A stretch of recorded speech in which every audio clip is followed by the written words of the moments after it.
여러분 안녕하세요. 호수영어의 수아쌤입니다. 자, 우리 스텝 2도 벌써 후반으로 향해 가고 있는데요. 조금만 더 화이팅 해보자고요. 오늘 우리가 배울 그림은 FOR, 바로 for이라는 그림입니다. for이라는 그림에 앞서서 이런 얘기를 좀 해주고 싶어요. 선생님이 이 호수영어를 위해서 3개월 동안 이 영상도 안 찍고 그냥 순수하게 준비만 3개월 동안 했거든요. 이 짧은 말을 갑자기 왜 하냐면 이 말에 for이라는 친구가 2번이나 섞여 들어가 있습니다.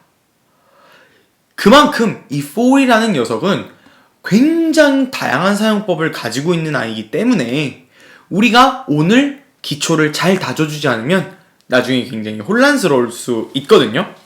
오늘도 그 기초를 3가지의 용법과 1가지의 킥을 통해서 확실하게 잡고 가보도록 하겠습니다.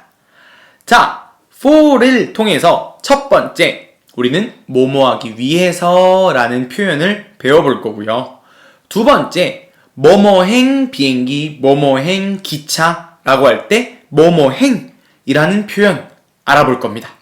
마지막 3번째로는 뭐뭇을 찾다 할 때도 또는 뭐뭇을 요구하다 할 때도 for이라는 친구가 쓰이거든요. 야, 뭐뭐행도 됐다가 뭐뭇을 찾다도 됐다가 뭐뭐 위해서도 됐다가 진짜 팔방미인이 아닐 수가 없죠, 이 for이. 과연 for은 어떤 그림이길래 이런 여러 가지 뜻들을 가지고 있을 수 있을까요? for은 바로 앞을 바라보는 그림입니다. 여러분들, 선생님은 지금 앞을 보고 있죠. 여러분들도 앞을 보고 있습니다. 바로 이게 for이 나타내는 그림이에요. 언젠가는 선생님 앞에 있는 게 단순한 카메라가 아니라 여러분들이 되기를 늘 희망하고 있습니다, 쌤은. 언제 한번 우리 꼭 봐요. 자, 그런데 이런 앞을 본다라는 그림이 첫 번째 의미인 뭐뭇을 위해서랑 어떻게 연관이 되는 걸까요? 이런 문장을 한번 보도록 하죠. 이 선물은 널 위한 거야 라는 문장이 있다라고 봤을 때 선물, for 너가 되거든요. 마치 이 선물에 눈이 달렸다고 했을 때 선물이 그 선물을 받는 대상을 바라보고 있다라는 겁니다. 우리가 선물을 이렇게 그 사람한테 전달을 해주잖아요. 앞쪽으로 말이에요. 그렇기 때문에 앞을 본다라는 for의 그림이 뭐뭇을 위해서 위한다라는 건 그 사람을 바라보고 있기 때문에 이렇게 연결을 해주시면 됩니다. 또한 감사함을 표현할 때도 for를 쓸 수 있거든요.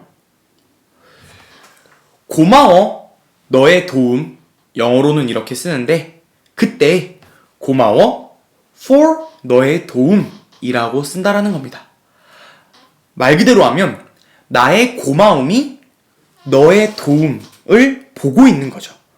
고마움이 너의 도움을 향하고 있는 그런 느낌으로 볼 수가 있겠습니다. 이렇게 for이라는 첫 번째 그림, 앞을 본다라는 것과 연결해서 생각할 수 있겠죠.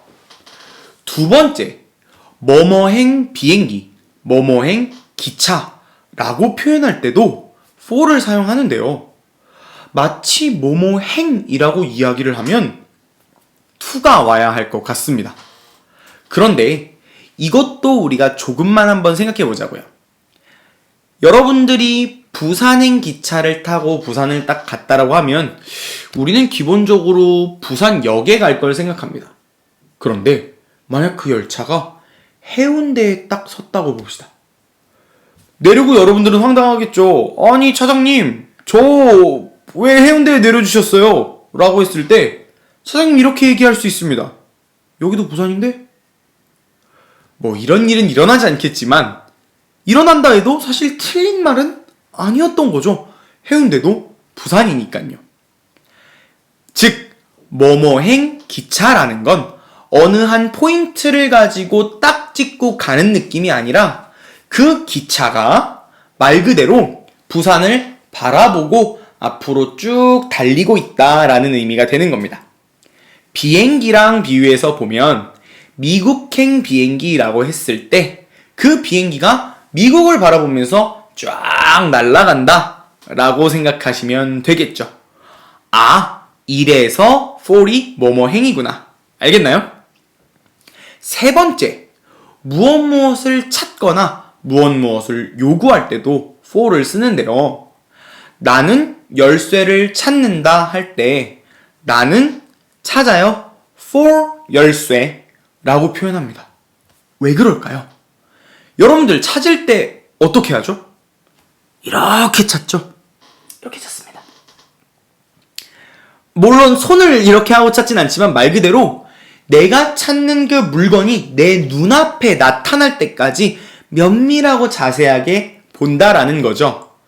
그렇기 때문에 무언가를 찾을 때 for를 사용한다라는 거 이해하시면 될 것 같고요. 선생님, 그럼 요구한다라는 건 왜 for인가요? 나는 돈을 요구한다 라는 문장을 봤을 때 나는 요구한다 for 돈이라고 써요. 이도 앞을 본다라는 의미로 해석해 봤을 때 요구한다라는 건 그 돈이라는 게 내 눈앞에 나타나기를 요구하는 거죠. 그렇기 때문에 for이라는 의미, 앞을 본다는 의미가 쓰일 수 있다라는 겁니다. 자, 이 세 가지가 다 이해됐다면 오늘 선생님의 킥, 수아쌤의 킥 가도록 하죠. 몇몇 친구들이 이런 질문을 할 수도 있어요. 선생님, 저는 for이 뭐뭐 동안이라고 해석되는 경우를 봤는데요. 이건 어떻게 앞을 본다와 연관이 되는 거죠? 요건 우리가 앞을 본다라는 그 개념을 조금 더 깊게 생각할 필요가 있습니다. 인간은 이 뒤를 볼 수 있나요? 없죠. 근데 잠자리들은 뭐 이 뒤를 본다고는 하지만 사람은 이 뒤를 절대 볼 수 없습니다. 선생님도 볼 수 없어요. 선생님의 시야에는요, 범위가 존재합니다. 이렇게 범위가 존재해요. 그래서 for의 앞을 본다라는 의미는 어느 범위를 나타내 주기도 합니다. 나는 영어를 3년 동안 공부했다라고 하면 나는 공부했다 영어를 for 3년이 되는 거거든요. 수많은 나의 인생의 시간 중에 영어 공부로 바라봤던 시간의 범위는 딱 3년으로 꽂혀서 바라보고 있는 거죠. 이 내가 바라보고 있는 3년의 시간의 범위만 영어 공부를 했다라고 이야기할 수가 있겠습니다. 이렇게 선생님이 처음 이야기했던 수아쌤은 호수 영어를 위해 3개월 동안 준비했다를 for를 통해 만들어줄 수가 있겠네요. 어떻게 할까요? 수아쌤은 준비했다. 호수 영어를 위해서니까 for 호수 영어. 호수 영어만을 바라보고 준비했죠. 근데 어떤 시간의 범위를 바라보고 준비했나요? 3개월이라는 시간을 바라보면서 준비를 했습니다. 얼마나 그 3개월이 설레고 뜻깊었던지 지금 영상이 올라가는 게 참 감동이 됩니다. 아직 초반이지만 열심히 할게요. 네. 자, for의 그림. 그렇다면 우리 진짜 영어 그림에서 한번 찾아보도록 하죠. 가시죠. for 어딨나요? 여기 있네요. 이 for은 어떻게 그려줘야 될까요? 바로 이렇게 짝대기 2개와 동그라미를 사이에 그려줘 볼 겁니다. 뭐처럼 보여요? 옆에서 본 눈처럼 보이지 않나요? 이렇게 눈을 그림으로써 앞을 본다 라는 의미를 for에 줘볼 겁니다. 여러분, 오늘 for에 대한 학습 잘 하셨나요? 여러분들이 오늘 배운 건 여전히 선생님의 그림입니다. 여러분들이 또 10개의 지문으로 돌아가서 for를 보면서 아, 이건 그냥 앞을 보는 그림이구나, 이쪽을 바라보고 있는 거구나 라는 걸 파악한 뒤에 뒷단어를 또 지워줘야 되겠죠, 그죠? 그렇게 연습해서 오늘도 조금 더 영어 실력이 성장한 여러분들이 되기를 바랍니다. 어떻게? 오늘도 easy and everyday. 바이바이.